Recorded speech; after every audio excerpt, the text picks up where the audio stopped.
You'd be forgiven for wondering if a plague of locusts is next, with Australia's summer so far including drought, fires and floods.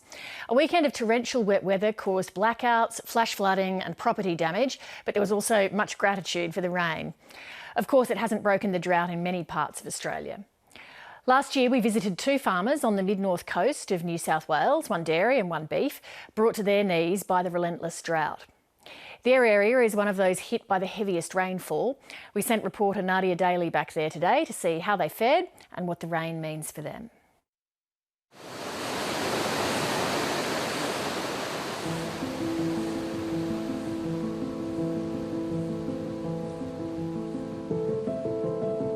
This is a sight farmers Donna and Peter Clarke weren't sure they'd ever see again. The river, the lifeblood of their family farm, flowing at full capacity. When the rain event started, the first storm that come through actually missed us. We got nothing. And then we thought, geez, this isn't looking too good. But then the second storm come through and we got a good heavy downpour that day, so that was really good. And it's been continual light showers, steady rain since then till today, which we've had a fine day today.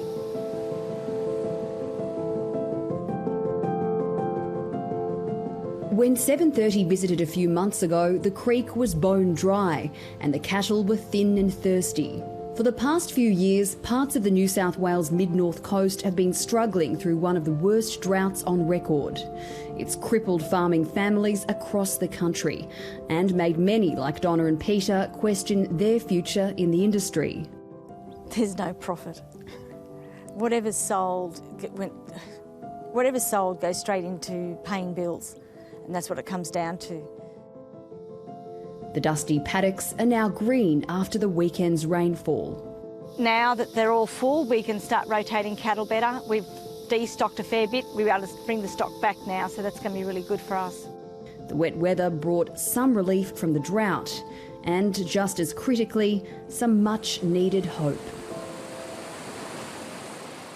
Well, the last time 7:30 was here, this river was empty after one of the driest years on record.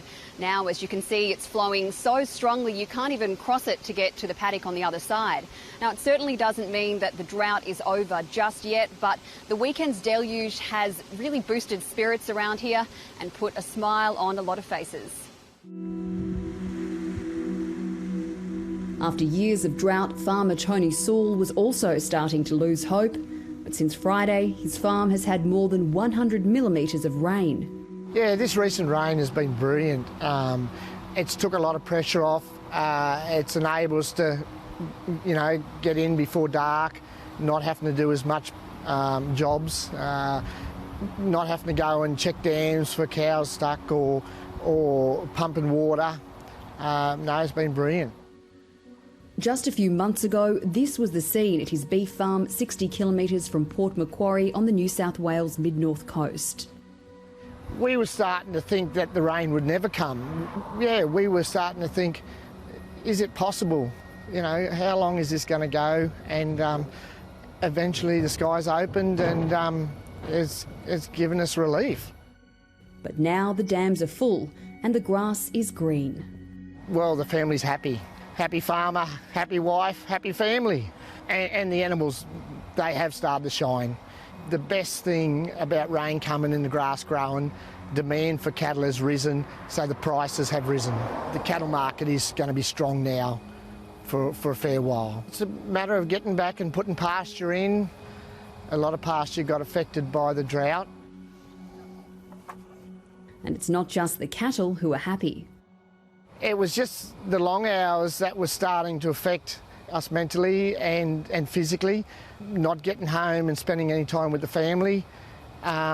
With this rain, it's been a godsend, brilliant.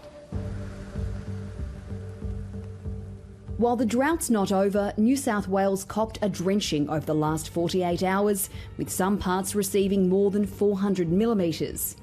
Over the weekend, Tony Saul's farm at Kempsey had more than 150 mils, compared to just 8 mils last year. Probably 75% of my dams were totally dry. We were just relying on bore water, and I had the bore pumps running anywhere from 14 to 16 hours a day, just feeding, just watering stock. So the bore pumps are turned off at the moment, the dams are full and overflowing, and the water's running on down to the neighbours. New South Wales will need a lot more rain for the drought to be over, but at least for now, farmers are breathing a sigh of relief. We were starting to lose hope, and we were just thinking it's never going to happen. And obviously someone up above us says it's time to give you some water, so they have, and we're grateful.